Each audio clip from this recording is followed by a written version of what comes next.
પાટણના નવા circuit house ખાતે બુધવારે ક્લાઇમેટ સ્માર્ટ પાટણ પ્રોજેક્ટ અંતર્ગત જાણકારી આપવાનો કાર્યક્રમ પાલિકા પ્રમુખના અધ્યક્ષસ્થાને યોજાયો હતો।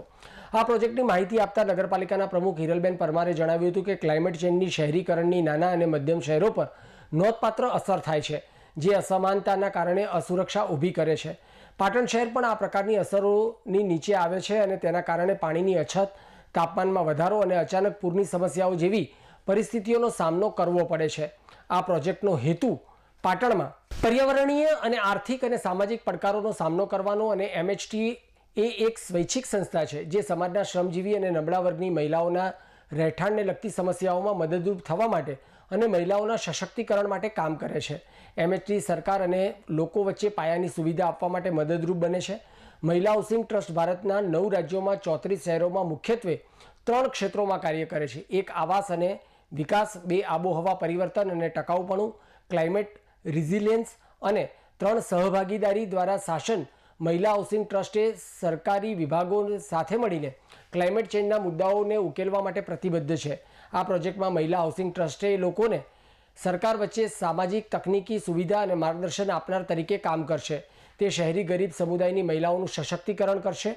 આ પ્રોજેક્ટ બેવડો અભિગમ અપનાવશે જે ક્લાઇમેટ રિઝિલિયન્સ એટલે કે આબોહવામાં આવતા ફેરફારો સામે સારી રીતે કેવી રીતે ટકી શકવું ને બંને રીતે સ્લમ સ્તરે અને શહેર સ્તરે કાર્ય કરશે, જેમાં સ્લમ સ્તરે નબળા વર્ગની મહિલાઓમાં સશક્તિકરણ કરીને તેઓ તેમના સ્લમમાં આબોહવા પરિવર્તનની અસરો વિશેની સમજ આપવાનું કાર્ય કરશે। આ મહિલાઓ એમના એરિયા સહિત શહેર સ્તરે પણ કઈ રીતે તેવી તાલીમ આપીને તેઓને સક્ષમ કરવા। મહિલાઓ સામાન્ય રીતે ક્લાઇમેટ ચેન્જથી સર્જાયેલ આફતોના કારણે વધુ જોખમમાં હોય છે। આ પ્રોજેક્ટની મુખ્ય ઉદ્દેશ તેમને સક્રિય રીતે સામેલ કરીને જરૂરી સાધનો પૂરા પાડીને ક્લાઇમેટ ચેન્જના પ્રભાવનો સામનો કરવા સક્ષમ બનાવવાનો છે।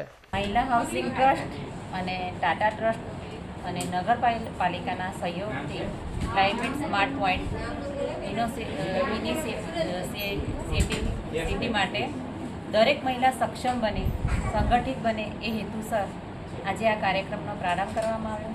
તેમાં નગરપાલિકાના ચીફ ઓફિસર, કારોબારી ચેરમેન, પ્રમુખ સહિત નગરપાલિકાના કોર્પોરેટરો, તમામ અધિકારીગણ પણ ઉપસ્થિત રહ્યા।